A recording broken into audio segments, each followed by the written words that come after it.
Welcome to worship with the Unitarian Universalist Community of Charlotte. I'm Eve Stevens, one of the ministers of this congregation, and my pronouns are she, her. You may be watching this in community on a Sunday, or sometime in the future on your own, maybe with family and friends. Whether you have attended countless services in our sanctuary, or have connected with us virtually over the past year plus and have never actually ever been inside our building, or if you're tuning in for the first time, our summer services are a wonderful way to get to know this community again or for the first time. Each week you'll meet some of our members who have agreed to open themselves to this community of witnesses to share their own spiritual grounding. We're asking our members to share from the heart in response to questions like, what roots you? What grounds you? To what is your life committed? We are looking to the wisdom of rooted beings like trees and plants this summer as we explore our theme, Roots Hold Me Close. After so much upheaval and with much uncertainty still ahead, we're taking the time to be still. We're going to go deeper below the surface so we can nourish the relationships, values, commitments that make us who we are and that give meaning to our lives. Welcome. This is a service to be enjoyed, and I hope you will get comfortable and do just that.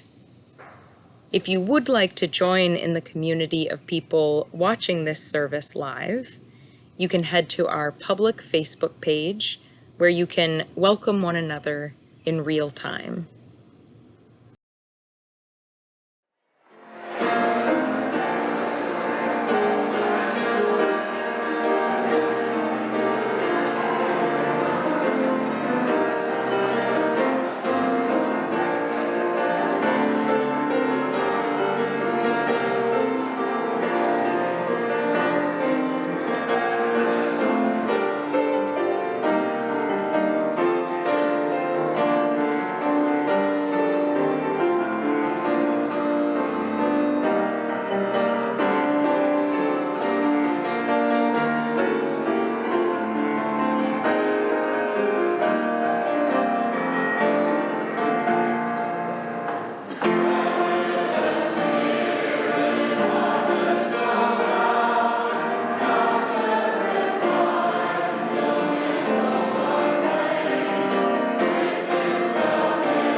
Welcome again to today's service.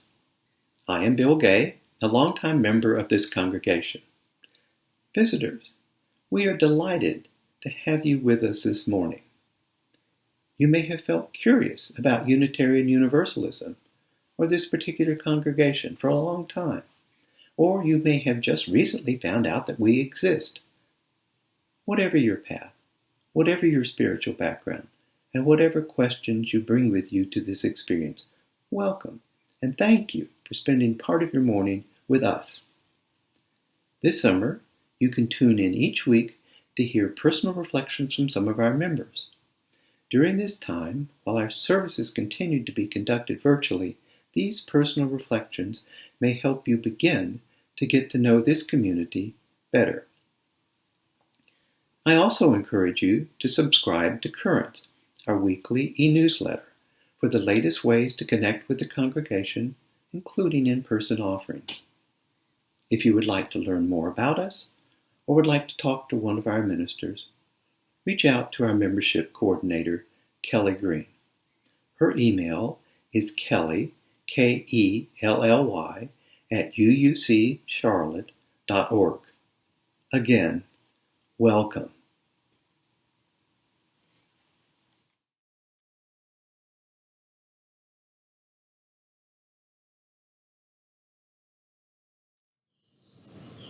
We light this chalice, symbol of our Unitarian Universalist faith, with gratitude for the people we love, gratitude for the commitments we continue to see through, and for the shared values that root us in our living.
This is an excerpt from an essay by scholar and practitioner of Islam, Omid Safi, called A Faith That is Anchored and Sustained. Safi writes, I was recently looking at the oldest copy of Rumi's masterpiece, the Masnavi.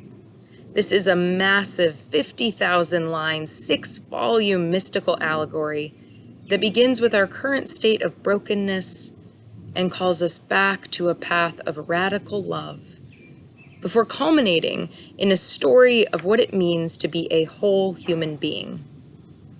I didn't make it past the first line. This is the book of the rhyming couplets, Rumi writes, and it is the root of the faith. I've been thinking for a while about the need to have a faith that is robust, grounded, rooted. Maybe it has something to do with having been in Northern California and seeing these majestic redwood trees. Maybe I've been fascinated by these majestic living organisms that need to be rooted and anchored to withstand the storms of life. We too yearn for a faith that is robust, grounded, and rooted. The sages called us to keep exploring what it is that roots us, that grounds us, that anchors us, calling us to remember that roots do two things for trees. They anchor the tree, and they draw up nutrients and sustenance for it. We are like these trees.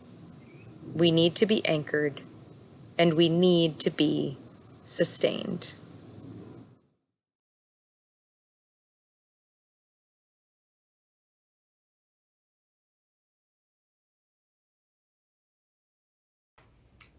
Hi, I'm Abby Maples, and I have been in this community for 10 years.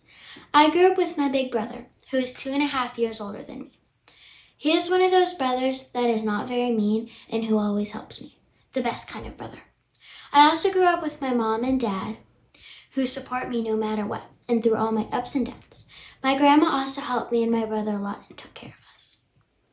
After living in a great house for 10 years and going to a great school, we changed schools and moved to a new house. I was excited but also nervous about going to a new school. I'm an odd child, so I didn't know how they would treat me there. It was a rough 4th grade, and I didn't make many friends. And I felt left out. I always felt like other kids were judging me. When I went into 6th grade, my 2 best friends and I formed a friend group with a lot of other kids who were new to my school. If school wasn't going so well, my friends helped me by listening and trying to get me through what was going on. Yes, there was drama. It's 6th grade after all. But when my friends needed help, I stayed with them and listened. And that helped to make me who I am today. I know now that the best thing I can do is listen to someone if they need to talk. I am now going to 7th grade, and these past years of making friends and being supported by my family have made me a strong, kind, and independent young lady. When times get tough, I lean on my friends to help me out, and they lean on me so I can help them out. They are family, and family helps you out no matter what. This COVID year has made me realize and think a lot about all the people who care about me. And I appreciate the past year because it brought a lot of us closer to each other. I want to end this by saying thank you to my family, my friends, school teachers, and all the people at UUCC who looked after me, taught me, and helped me learn. Thank you.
Roots.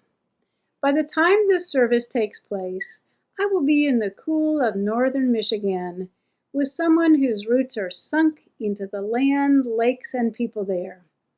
My roots run deep in other territories. And then again, connections crisscross, so I am sprouting some northern Michigan tendrils myself, adding to those strong, tested ones that lie in Maryland and in Charlotte. My Maryland roots connect me to family of origin, grateful memories of parents, 3 siblings whose values are familiar to me, raised in the same soil as we were, with parents committed to progressive causes of the mid-20th century. Some of their ideals were named: Unitarian Universalism, civil rights, world federalism, and some were just lived into, like love of spouse and children, community, lifelong learning. Like the mycelium of fungi, those tiny subterranean filaments that connect, for example, one honey mushroom estimated to be 2,400 years old, spread across 2,200 acres. Those childhood filaments still undergird me, sight unseen, though it's been 50 years since I've lived there. And now, decades later, I am rooted deep to Charlotte and my house where I've lived for 35 years. The small bungalow we bought back then was no prize, but with a deep lot for kids, our old dogs, and gardening, who cared? Funky room arrangement, bathroom not tall enough for my late 6'5" husband Tim to stand in. Oh well. But all that dirt on our 1/3 of an acre has gifted me endless opportunities to dig, to drive around town scavenging bagged leaves for composting new beds, sink my hands in and plant just about every inch of the soil that surrounds this house. I have loved plants and had them break my heart, succumbing to disease or pests. They've been moved around, sometimes killed in the process. I've forgotten what the heck I put in that spot until it emerges in spring to delight me. That shovel jumping, lopper grunting, weed wrestling, all those activities with growing, living things of this earth ground me in ways I need and crave. These things make sense when so much about what we humans do does not. My mini vegetable garden isn't ideal. It gets too little full sun, so there's rarely an abundance of produce. I get 2 or 3 asparagus at a time, good lettuce, sometimes really good broccoli, basil enough to make pesto, but no big containers full, tomatoes here and there, modest-sized eggplants. But it thrills me, way more than perhaps it should, to go out to my backyard and pick things for dinner that I helped to grow. I know and love the birds in and around my yard, those finches, sparrows, woodpeckers, nuthatches, mockingbirds, towhees, thrushes, wrens, redstarts, the hawks and the owls, the morning choral warm-up that swells later on, the last singers of the evening, and the deep-throated hooting or high-pitched screeching of the owls. They recognize no property boundaries and make daily migrations, as I do, to beloved neighbor spaces. We garden, talk a lot of politics, about local goings-on, and 10 years ago created a shared gathering space, together building an outdoor pizza oven, planing wood down in Hurricane Hugo for a table that seats 20. The storms came to our bungalow refuge in the forms of teen parent loathing and Tim's cancer, pretty much simultaneously. No natural enclave, blessings of love, community, or deep roots can keep psyche or body snatchers from arriving at one's door. Door slamming in and out of the house cyclones, scans, surgeries, chemo, worries, panic, expanding like those mycelium. Oh my God. Here, us. But it might be that even in tornadic times there are gifts. Life might grab us to say, be open, be aware. For what are you now grateful, even now in this very hard time? Or so Tim said in his song Rain. Who would believe this could happen to me? I never knew life could feel so sweet. I didn't know I was wasting time. It took the rain to wash out my eyes. Sweet at a time like this? It is true that storms pass. Real hurricanes you never forget. In time, many smaller squalls fold into other events from the past, fading more and less. We rebuild, we go forward, roots hold. We continue to love dear ones, alive and in memory, discover new loves that come like gifts from afar. I have been fortunate to do that. I still dig and tend and plant. I still battle pesky mini crop invaders. I still love living things that teach that we are, part of the grand all that includes every bit of life and death and rebirth. The miracle of it all never ceases to amaze, to humble, and to comfort me. Blessed be.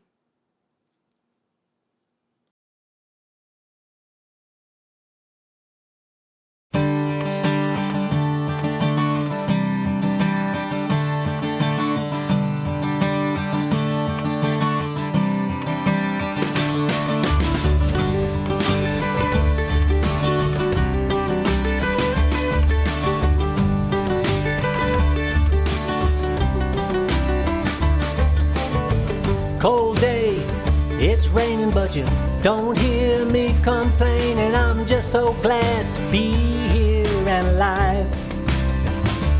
I get to wake up with you in the morning, stay up with you in the evening, fall into your arms most anytime.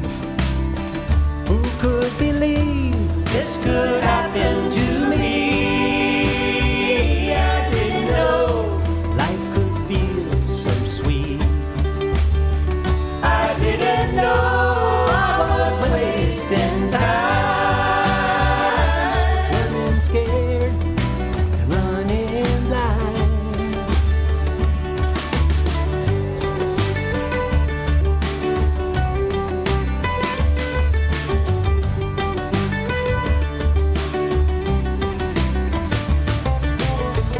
We've got friends and neighbors, a quick with a joke, a quick with a favor, and they come up champs in the hardest of times. We get to watch our family growing, take pride always knowing that we love them hard, but we love them kind. Who could believe this could happen to me?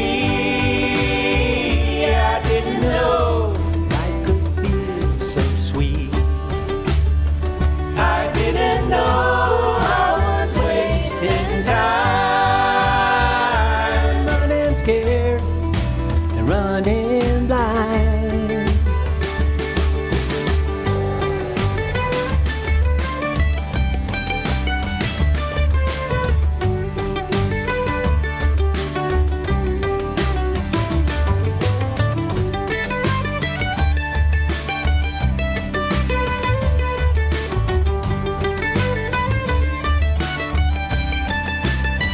Who could believe this could happen to me? I didn't know life could feel so sweet. I didn't know I was wasting time, running scared and running blind. So when the rain comes and life gets harder, good times seem much farther. Side by side we'll make it through. Somehow we'll come out stronger, Not Friday any longer, each day is a gift, and so are you. This could happen to me. I didn't know life could feel so sweet. I didn't know I was wasting time. It took the rain to wash out my eyes. It took the rain. It took the rain. It took the rain.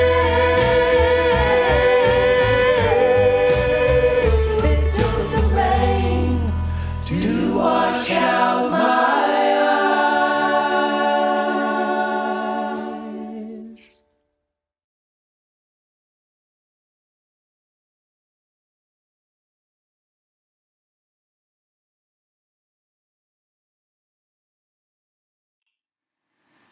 My name is Bill Gay, and I have been a member of the UUCC for over 25 years.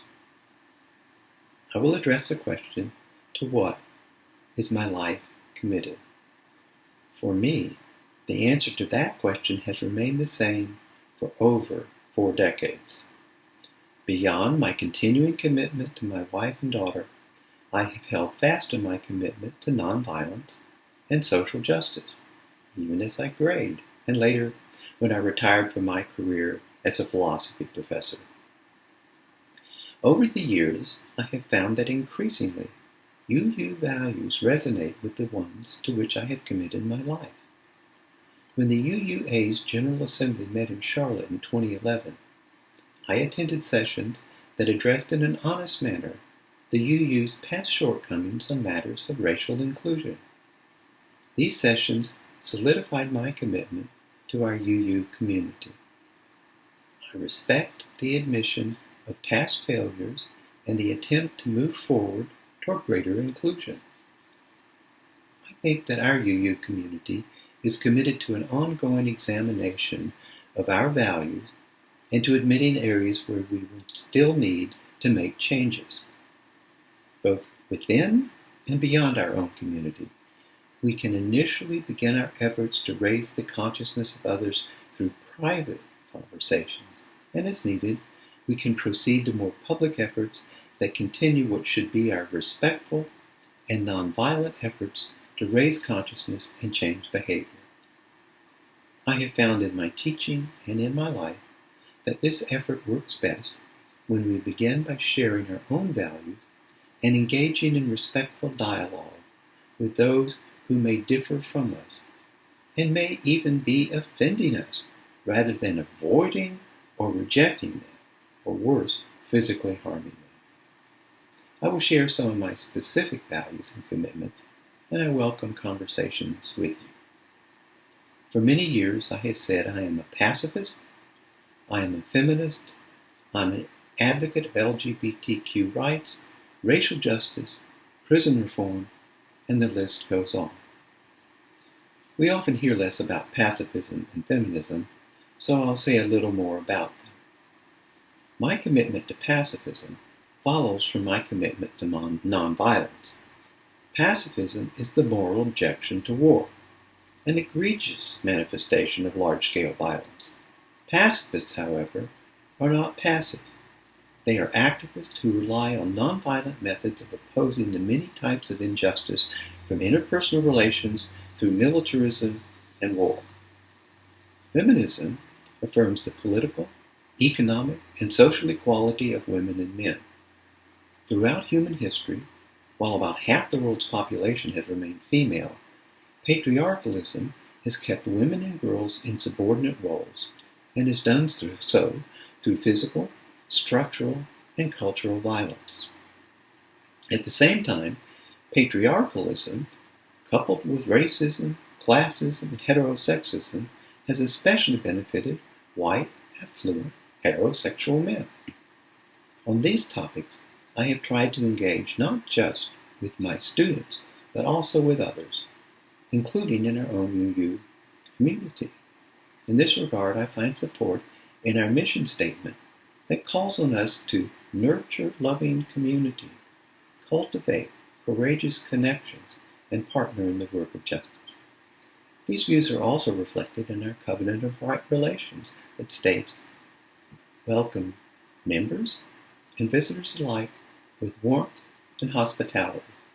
Speak for ourselves and listen to all with attention and kindness.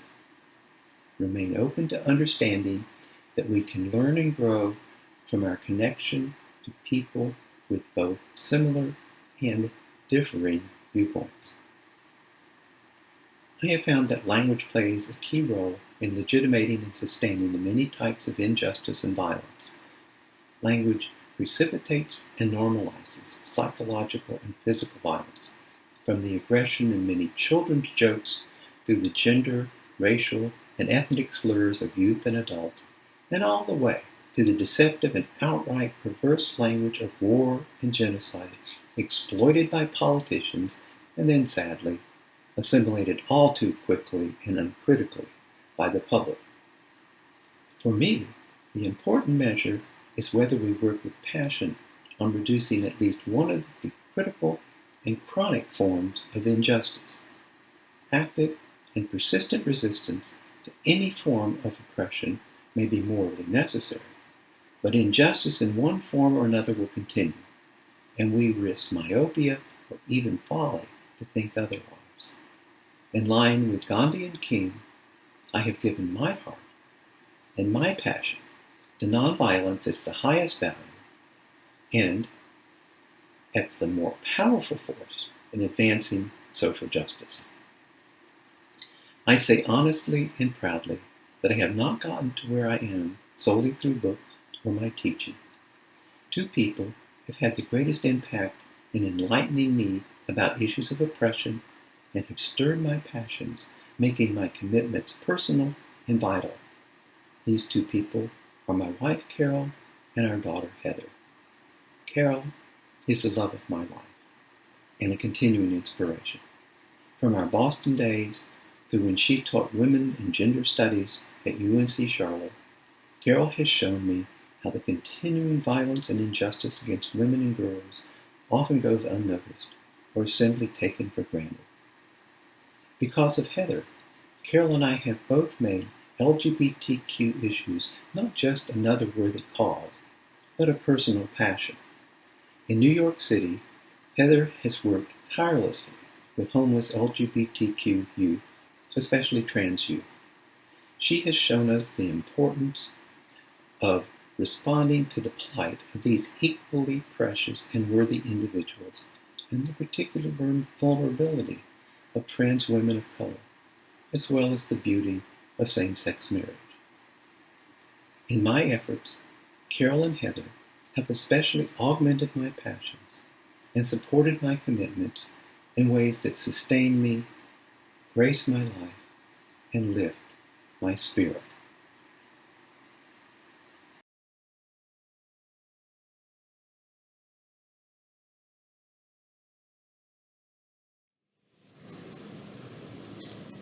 I invite you into a time of meditation.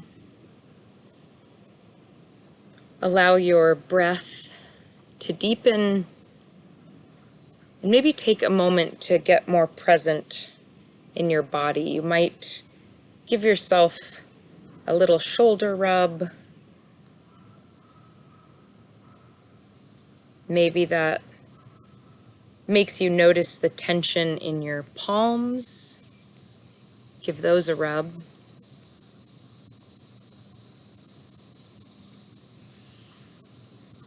Breathe deeply and allow any tension you're holding to flow out of you, down out of your feet, where the earth can hold it.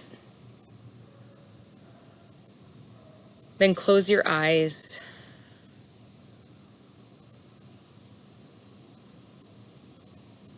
Continue breathing deeply.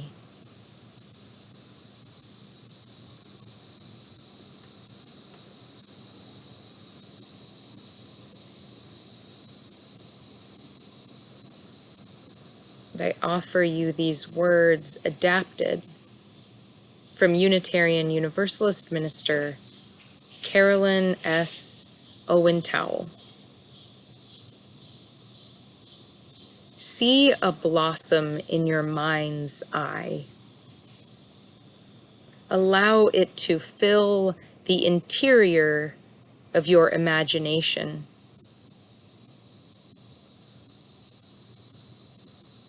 Greater perfection of form in nature is hard to imagine.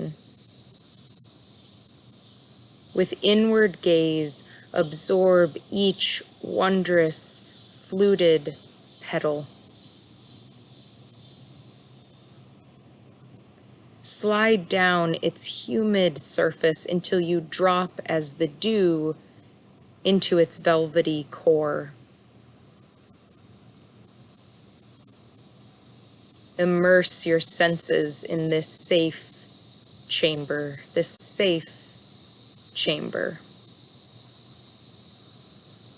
Such fragile beauty gives impulse to weep.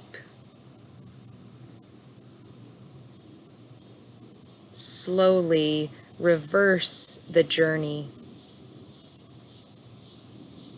As you ascend toward wider light, turn your imagination around and around to see its many facets.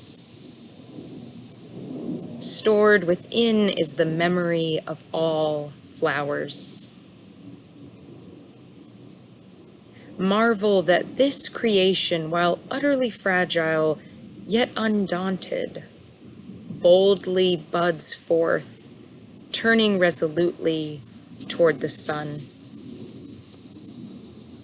We too shimmer with expectation, exuding our illumination, color, pulse, and scent. Vulnerable, still we venture our lives courageously toward hope and light, at once fragile and rooted.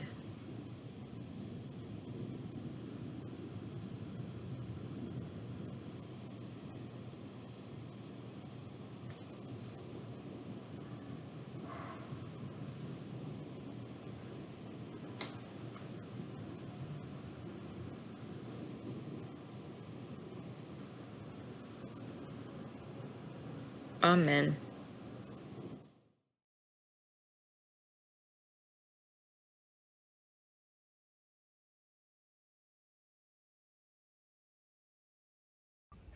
This community has supported me, and I like how we all learn together. Some of my favorite things at UUCC have been Luna Rising, Room in the Inn, Operation Sandwich, Hogwarts Academy, and Kids in the Box. I just want to thank everyone who made these things and more possible. Please continue to support this community. Thank you.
As our service draws toward its close, we lift up those in our congregation who are in need of our love and our prayers as a community.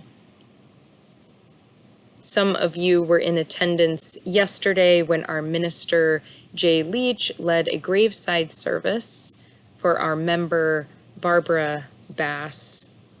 And we continue to hold Barbara's family and friends with love and in our prayers as they mourn Barbara's death. We're holding in our prayers Lloyd and Brenda Dillon as Lloyd recovers from surgery earlier this week. We're sending love to Linda Dobson as she recovers from surgery as well. We hold in our hearts Margie Storch and Tom Moore in this time of concern for the health of Margie's mother.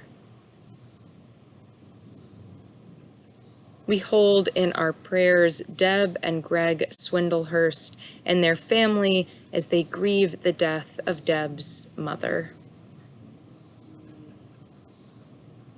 If there is a concern weighing on your heart, or if you have a celebration to share with us, you can send me an email at eve, E-V-E, at uuccharlotte.org, or you can fill out a care form on our website.